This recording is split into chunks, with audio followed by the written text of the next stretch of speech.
Hello student. तो SC. Verma का chapter number 2 का जो चैप्टर का नाम है फिजिक्स एंड मैथमेटिक्स, जिसमें शुरू में आपका जो न्यूमेरिकल था इस चैप्टर में वेक्टर से रिलेटेड था। वेक्टर का टोटल क्वेश्चन हम डील कर दिए वेक्टर का। अब आगे हम इसमें कुछ मैथमेटिक्स का भी क्वेश्चन दिया हुआ है, कुछ सिग्निफिकेंट फिगर का भी दिया हुआ है, कुछ ग्राफ का भी है। तो ग्राफ का तो खैर आप रफली अब ग्राफ पर ही बनेगा, जो ग्राफिकल क्वेश्चन नहीं है उसको इस लेक्चर में हम पूरा करेंगे। ये लेक्चर नंबर 2 का चैप्टर 2 का जो लास्ट होगा, ये जो लेक्चर नंबर 4 है ये लास्ट ही होगा। तो आपको हम वेक्टर का 19 नंबर तक बना चुके थे। अब आता है क्वेश्चन 22 से, क्योंकि बीच में दो क्वेश्चन ग्राफ से रिलेटेड है, एरिया से रिलेटेड है। करा है आरसी सर्किट है, जिसमें I=I0 e का power t divided by RC है। I सब कांस्टेंट है, parameter of circuit, and t time है। Find the rate of change in current. निकालना क्या है? Rate of change in current. 3 time दिया हुआ है। पहला है ए में t=0 में, b t=R/C में, और c=t10RC में। एक्चुअल में ये क्वेश्चन जो है आरसी सर्किट पढ़िएगा अल्टरनेटिंग करंट में, उसमें करंट जो वेरी करता है एक्सपोनेंशियल करता है।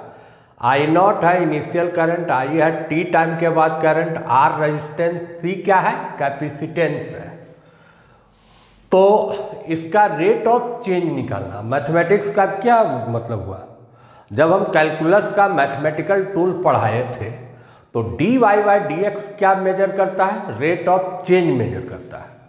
तो अगर rate of change in current निकालना है आपको, है rate of change in current, मतलब क्या निकालना होगा? dy/dt। तो इसमें I0 तो कांस्टेंट हुआ, E का डिफरेंशिएशन Ex का Ex से होता है, तो E t का पावर R/C। लेकिन ये डिफरेंशिएशन किसके रिस्पेक्ट में है? t के रिस्पेक्ट में। तो इसमें मल्टीप्लाई करना होगा -1/RC, क्योंकि t का डिफरेंशिएशन t के रिस्पेक्ट में क्या हुआ? 1 हुआ। तो फाइनली हुआ -I0 इंटू 1/RC e का पावर -t/RC। अब पहला क्वेश्चन पर आते हैं।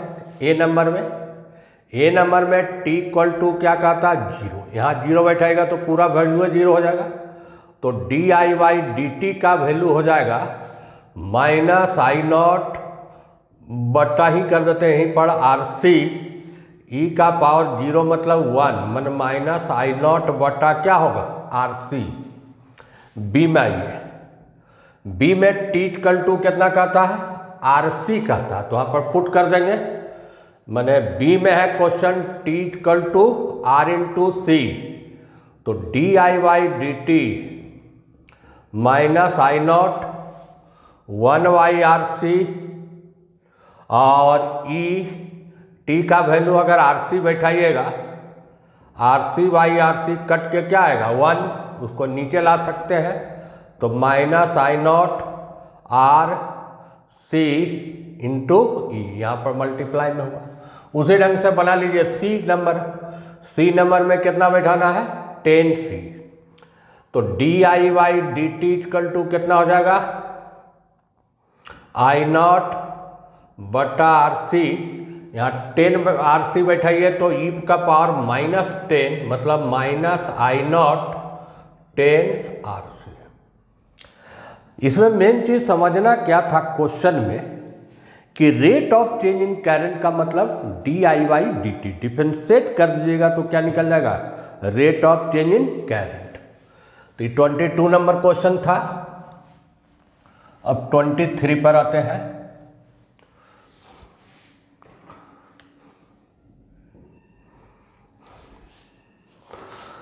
23 भी उसी टाइप का लग रहा है।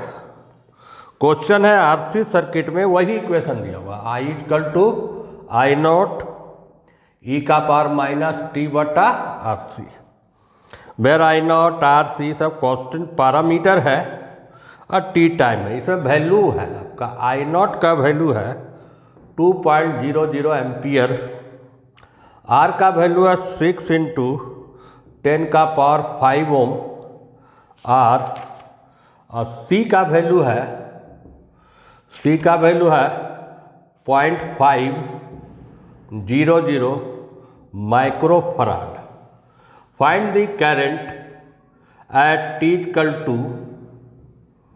0.3 सेकेंड, आई निकालना पहला। दूसरा है rate of change in current B में, मतलब dy/dt निकालना है, वही टाइम 0.3 सेकेंड। और तीसरा है फाइंड द करंट ही निकालना है और आई निकालना है, उसमें टाइम लगभग कहता है 0.3 इतना सेकेंड। पहला काम कीजिए इसमें क्या, जब आपका ये जो कांस्टेंट है I0 RC, इसका वैल्यू पुट करके I का वैल्यू कैलकुलेट कर लीजिए। I = I0 E, T को छोड़ दीजिए, वो तो अलग अलग टाइम पर है। R, अच्छा I0 का ही वैल्यू है, पुट कर लीजिए 2 है। RC 6 × 10⁵, और ये क्या है माइक्रो है, तो माइक्रो को बदलिएगा तो 10⁻⁻ कितना करना पड़ेगा 6। एक पॉइंट को अगर हटा देते हैं तो 10 से डिवाइड होगा, मतलब -7 हो जाएगा। तो क्या रहा देखिए 2e⁻t, पॉइंट हटाइए तो या तो 10 अभी हम ऊपर कर लेते हैं, और 10 से ये 2 बार काट भी सकते हैं, और 2 से ये काट सकते हैं कितना बार 3 बार, तो 3 आया, 3 बच गया, और एक 10⁻⁻1 बच गया। -1 को ऊपर कर दीजिए तो 2e⁻10t डिवाइडेड बाई कितना हुआ 3, आई का वैल्यू निकल गया। अब आपको टाइम कितना सेकेंड दिया हुआ है, पहला क्वेश्चन बना रहे हैं, ई टाइम है 0.3/3, ये मल्टीप्लाई कीजिएगा तो 3 कैंसिल, e⁻⁻1 मैंने 2 बटा क्या आंसर आएगा E। करंट का वैल्यू आपका आया 2/E। सेकेंड क्वेश्चन है dy/dt निकालिए। dy/dt तो आप इसको ही यूज कीजिए, इक्वेशन निकाल लिए हैं। बी में dy/dt rate of change in current, तो 2 तो कांस्टेंट हुआ, e⁻−10t/3 इंटू कांस्टेंट ये निकाल लीजिएगा तो -10/3, और मल्टीप्लाई में जाएगा, मीन्स ये आया -20/3 e⁻−10/3। अब टाइम को पुट कर दीजिए, टाइम का वैल्यू वहाँ पर बैठा दीजिए, तो टाइम का वैल्यू पुट कर लीजिएगा, कितना टाइम है 0.3, तो 0.3 बैठाइएगा तो 3 और 3 कैंसिल होगा, मतलब आ जाएगा dy/dt -20/3 ऐसे निकल गया। उसी ढंग से करंट आप 0.31 जो 0.3 बैठा है 0.31 टाइम बैठा के कैलकुलेट कर सकते हैं। तो ये 2 क्वेश्चन था, कैलकुलस पर बेस्ड था, कैलकुलस पर आधारित था ये। अगला क्वेश्चन में आते हैं। इस टाइप का तो बन जाएगा आपसे, rate of change in current से। एरिया ये सब तो ग्राफिकल क्वेश्चन है। एरिया है 24, 25, 26, 27 देखते हैं, ये अलग टाइप का है 27। A rod of length L placed along x axis, एक रॉड है मान लीजिए लेंथ x है, कहता है कौन एक्सिस पर रखा हुआ है x एक्सिस। लीनियर डेंसिटी मतलब मास पर यूनिट लेंथ, मास बटा लेंथ, ये वैल्यू दिया हुआ आपको रो, ये चीज़ है। rod varies with distance x from origin, rho is equal to a plus b into x. Find the value of a and SI unit and find the mass of rod in term of a, b and l. पहला तो आइए unit SI unit पर विचार करते हैं। रो क्या है? Mass per unit length. अगर इसका मास मान लीजिए टोटल m है तो m बाई एल है, m बाई कैपिटल L है। अगर कैपिटल L मानते हैं तो कैपिटल L दीजिए। रो को हटाइएगा तो m बाई एल बराबर a प्लस बी इंटू क्या होगा? x। तो a का वही यूनिट होगा जो m बटा एल का होगा। तो SI यूनिट इसका क्या होना चाहिए? kg पर मीटर। b का यूनिट क्या होगा? bx का वही यूनिट होगा जो m बाई एल का, मान kg पर मीटर में फिर मीटर भागा दीजिएगा तो kg पर मीटर स्क्वायर। ये आपका यूनिट निकाल लिए a और b का। अब आते हैं मास निकालते हैं। मास निकालने के लिए आपको इंटीग्रेट करके बनाना होगा। ये जैसा अच्छा से फिगर ले लेते हैं। ये रॉड है, इसका लेंथ कितना है? l है। मान लीजिए ये जो है यहाँ से यहाँ तक इसका डिस्टेंस है x और थिकनेस मान लीजिए कितना है? dx है। रो क्या माना है? मास पर यूनिट लेंथ, इसलिए dx लेंथ का मास क्या होगा? Therefore mass of length dx क्या हो जाना चाहिए? Rho into D X. Rho का वैल्यू क्या था? a plus B X into D X. ये मास निकाल दिए। अब टोटल मास, ये रॉड का लिमिट क्या होगा? यहाँ पर x का वैल्यू 0 होगा, यहाँ पर वैल्यू x का क्या होगा? l। ये स्मॉल लेंथ dx का मास निकालें। अगर हम टोटल मास निकालें तो इंटीग्रेट कर देंगे। तो टोटल मास अगर m है तो इसको इंटीग्रेट कीजिएगा।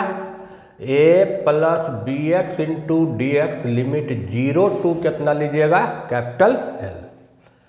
अब इसको सॉल्व कर लीजिए, इंटीग्रेशन को सॉल्व कीजिएगा तो वही आंसर होगा। फर्स्ट इंटीग्रेशन में क्या होगा? ये कांस्टेंट निकल जाएगा dx limit 0 to L।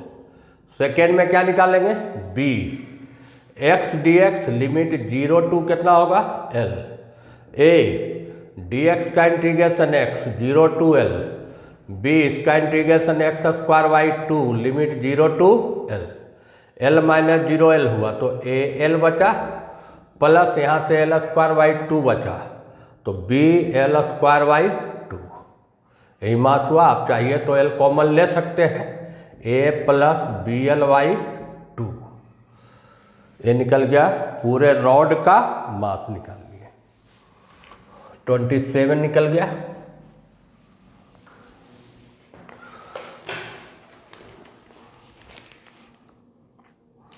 Twenty 28 भी उसी टाइप में है जैसा इंटीग्रेशन से ही बनेगा। Momentum p of particle change with time according to relation dp by dt बराबर 10 यूनिट न्यूटन दिया हुआ है plus 2t। If momentum is 0 at t बराबर 0, मोमेंटम एट t बराबर 10 सेकेंड। क्या कहता? देखिए इक्वेशन यही है, बाकी इसमें यूनिट दिया हुआ न्यूटन, यहाँ न्यूटन पर सेकेंड। तो इसको क्रॉस कर लीजिए, 10 dt plus 2t into D T. पूरा मोमेंटम निकालना है तो इसको क्या करेंगे? इंटीग्रेट करेंगे। लिमिट हम समझाते हैं। फर्स्ट में 10 कांस्टेंट dt, इसमें 2 constant t into D T. Limit क्या है? 0 टाइम का 0 टू क्या है? 10। टाइम का लिमिट 0 टू 10 सेकेंड। और जब 0 है तो मोमेंटम भी 0 है, और 10 सेकेंड में क्या मोमेंटम होगा वो p कैलकुलेट हमको करना है। यही इक्वेशन सॉल्व करके p निकाल लीजिएगा। dp का integration p 0 to p, 10 dt का integration t 0 to t plus 2 इसका t square by 2 0 to 10। p minus 0 कीजिएगा, p 10, 10 माइनस 10 ये टाइम यहाँ पर 10 है, 10 माइनस 0 10 +2 को बाहर कर लीजिए, 10 का स्क्वायर 100 माइनस 0। अब सॉल्व कर लो, यहाँ से आपका आया 100, ये कैंसिल, यहाँ से भी 100 आया, तो ये हो गया 200। यूनिट क्या होगा, या तो यूनिट इसका होगा मास गुना वेलोसिटी से केजी पर मीटर, मीटर पर सेकेंड। और ऐसे आप न्यूटन में भी दे सकते हैं, तो rate of change in momentum बराबर क्या होता है, फोर्स।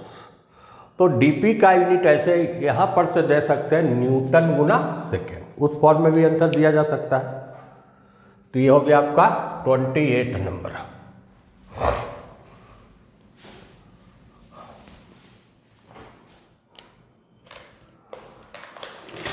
समझ गए।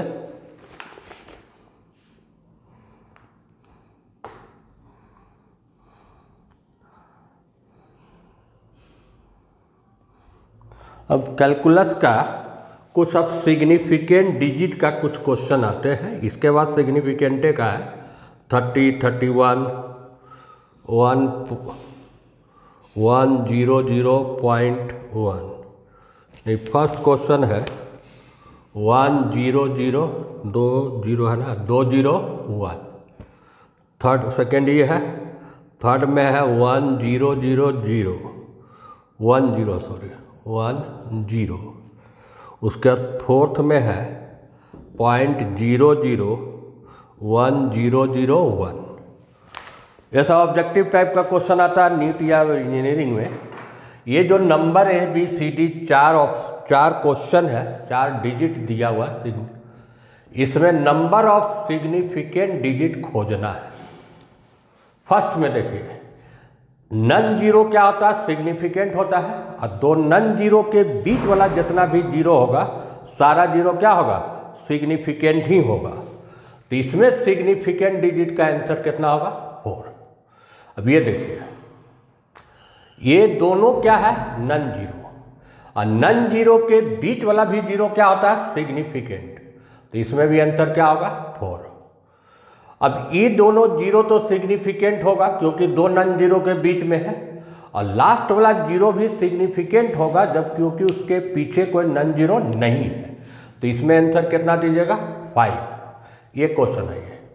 डेसिमल के इधर बाद वाला जीरो सिग्निफिकेंट नहीं माना जाएगा जब उसके बाद कोई क्या है, नन जीरो आता है। तो ये दोनों जीरो सिग्निफिकेंट नहीं है, तो इसमें सिग्निफिकेंट का संख्या कितना होगा, 4। ये तो ऑब्जेक्टिव टाइप का क्वेश्चन ही था। सिग्निफिकेंट वाला क्वेश्चन में ज़्यादातर इसी टाइप का क्वेश्चन देता भी है। अब 1-2 क्वेश्चन और रह गया इसमें, देख लीजिए। मीटर स्केल, ये सब तो metre. Find the following significant digit, ये भी उसी टाइप का है। 32 नंबर में find the following two significant digit, ये अलग है। 3472, 8416, 2.55, 285। जितना भी नंबर दिया हुआ किसी में आपका 4 सिग्निफिकेंट है, ये दोनों में, और ये दोनों में 3 है। इसको समझिए राउंडिंग ऑफ करना है। राउंडिंग ऑफ करना कितना सिग्निफिकेंट डिजिट में, 2 सिग्निफिकेंट फिगर या डिजिट में।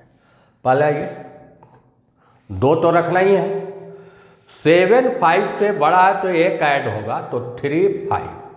इसमें डेसिमल नहीं था, तो जितना भी आप नन जीरो डिजिट को रिमूव करते हटाते हैं उतना जीरो बैठा दीजिए। इसको लिखिएगा कितना, 3500। एक्चुअल में 3500 में कितना सिग्निफिकेंट डिजिट होगा, 2 होगा। यहाँ ये 2 में करना, तो 1 तो 5 से छोटा है, तो ये केवल कितना लिखाएगा, 84। डेसिमल है इसलिए नहीं जीरो देना है। इसमें 5 को हटाना रहेगा, उसके पहले 5 हटाना है, तो देखेंगे ऑड है या इवन है। तो ऑड है, तो ऑड में एक प्लस होता है, तो इसका आंसर 2 पॉइंट कितना होगा, 6। इसको 2 में करना है, ये 5 हटाना है, तो पहले वाला इवन है, इवन रहता तो कोई चेंज नहीं करता, 28। तो हायर सिग्निफिकेंट डिजिट से लोअर सिग्निफिकेंट में चेंज करना, ये प्रोसेस को ही क्या बोलते हैं? राउंडिंग ऑफ सिग्निफिकेंट फिगर बोलते हैं। तो इस क्वेश्चन को समझिए 32। एक दो क्वेश्चन और बच गया लास्ट, इसमें मल्टीप्लाई सब करने का है। Length and radius of a cylinder measure by, कितना लेंथ मेजर किया? L, ये होगा 33।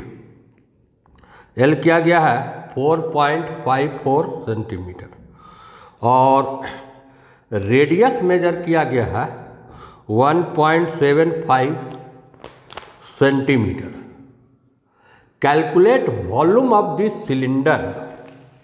देखिए, सिलेंडर का वॉल्यूम निकालना तो आप फार्मूला जानते ही होंगे, लेकिन यहाँ सिग्निफिकेंट फिगर के टर्म में निकालना है। ये R है, इसका लेंथ मान लीजिए L है, तो वॉल्यूम का फार्मूला क्या होता है? पाई R स्क्वायर L। पाई का वैल्यू 3.14 कांस्टेंट है, R का मतलब 1.75, 1.75 4.54। इसको आप पूरे को मल्टीप्लाई कीजिएगा तो लंबा चौड़ा जाएगा, लेकिन यहाँ देखना होगा कि ये जो डिवीजन टर्म था उसमें मिनिमम कितना सिग्निफिकेंट डिजिट है। तो इसमें भी 3 सिग्निफिकेंट डिजिट है, इसमें भी क्या है? 3 है। तो आंसर को हमको राउंडिंग करना होगा कितना में? 3 ही सिग्निफिकेंट। इसको मान लो मल्टीप्लाई हम मोबाइल से करते हैं, क्या आएगा देखिएगा। ये आपका इसमें है जैसे है 3.14 इंटू 1.75 इंटू फिर है 1.75 इंटू 4.54, ये आ रहा आपका 43.65775। अब आंसर ये नहीं देंगे। दोनों में सिग्निफिकेंट डिजिट का संख्या कितना था? 3। इसका आंसर 3 ही में राउंडिंग करना होगा। किसको हटाना रहेगा? 5। 5 के बाद अगर कोई नॉन जीरो है तो क्या रूल बताए थे? ऑड इवन दोनों में एक प्लस होगा, 43.7, और इसका यूनिट क्या दीजिएगा? Centimetre cube. अगर ये डिजिट नहीं रहता 5 के बाद, तब फिर इवेन में कोई चेंज नहीं होता है। यहाँ तो 5 के बाद बहुत सारा नंबर है, तो रूल है कि ऑड हो या इवेन हो, दोनों स्थिति में एक क्या करते हैं? हम प्लस करते हैं। तो ये हो गया आपको क्वेश्चन नंबर 2, और बचा हुआ मात्र। The thickness of glass plate is measure, अलग अलग थिकनेस मेजर किया 34 में। पहला थिकनेस था 2.17, फिर दूसरा बार थिकनेस वही आया 2.17, तीसरा बार आया 2.18। यूनिट सबका क्या है? मिलीमीटर में। करा कैलकुलेट दी एवरेज थिकनेस। तो आप तो इसको एवरेज थिकनेस में जोड़ के 3 से भागा दीजिएगा।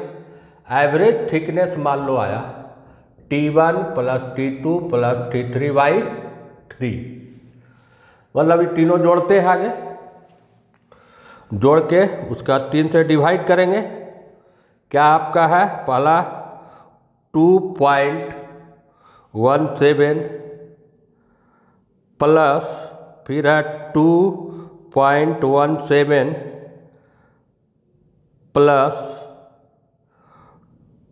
2.18, तो जोड़ने पर आया 6.52। अब इसमें डिवाइड करना है 6.52 डिवाइडेड बाई 3, तो ये लंबा चौड़ा रहा है 2.173333 ऐसे जा रहा है। तो जितना भी नंबर था उसमें सिग्निफिकेंट का नंबर कितना है? 3। यहाँ भी क्या है? 3। यहाँ भी क्या है? 3। आंसर को कितना में राउंडिंग करना होगा? 3 में। तो 5 से छोटा है, इसलिए कोई चेंज नहीं होगा, 2.17 मिलीमीटर। ये हो गया। अब आता है आपका लास्ट क्वेश्चन, इसमें जो है अंतिम क्वेश्चन पर 35 इसमें लास्ट क्वेश्चन होगा।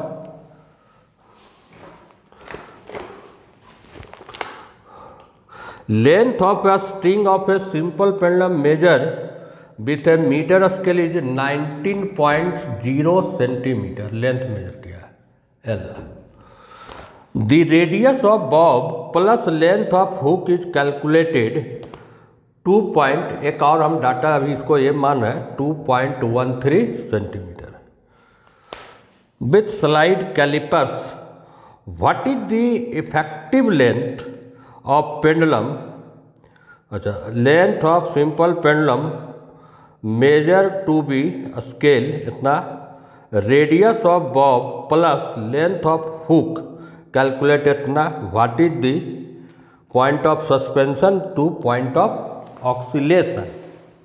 होता क्या है एक्चुअल में, पेंडुलम में देखिएगा एक धागा रहेगा, यहाँ पर हुक रहेगा और हुक से ये बॉब बंधा रहेगा, ये रहेगा ऐसे। तो इसका ये हो गया पॉइंट ऑफ सस्पेंशन, ये पॉइंट हो गया पॉइंट ऑफ ऑक्सीलेशन। इसमें जो टोटल लेंथ अगर L है और इधर क्या है X है, तो टोटल लेंथ इसमें क्या होगा L प्लस X। अब X को कैसे निकालिएगा, यहां से यहां तक दिया हुआ कौन लेंथ है, डिस्टेंस है length of Bob of hook, जबकि यहां से यहां तक दिया हुआ है, तो बॉब और हुक का बीच का डिस्टेंस जो दिया हुआ है, ये जब दिया हुआ तो उसमें क्या करना होगा, आपको माइनस करना पड़ेगा। यहां देख रहे हैं कि लेंथ दिया हुआ है, एक मिनट, इसमें लेंथ है, तो इसको क्या करेंगे, ये हाफ हिस्से 2 से डिवाइड कर दीजिए। x बराबर क्या होगा 2.13/2। अब इसको डिवाइड करके देखिए कितना आता है, उसमें लेंथ को जोड़ देंगे, मैंने है 2.13 डिवाइडेड बाई 2 आया, एक्चुअल में 1.065। अगर इसको हम 3 सिग्निफिकेंट में रहने दें तो क्या लिख सकते हैं, इवेन है तो कोई चेंज नहीं, 1.06। तो इफेक्टिव लेंथ इसका क्या होगा L प्लस X। L मैंने 19.0 और ये हो गया 1.06, 91.06 सेंटीमीटर। अगर इसको हम राउंडिंग 3 ही में करना चाहेंगे तो 6 हटा देंगे, तो 19 पॉइंट क्या होगा 19.1 सेंटीमीटर इसका इफेक्टिव लेंथ हुआ। इस ढंग से क्लास 11 का जो चैप्टर था फिजिक्स एंड मैथमेटिक्स, उसका हम केवल ग्राफिकल कुछ क्वेश्चन छोड़ के टोटल को टच कर दिए। अब हम नेक्स्ट चैप्टर में अगला हम वीडियो बनाएंगे। Thank you.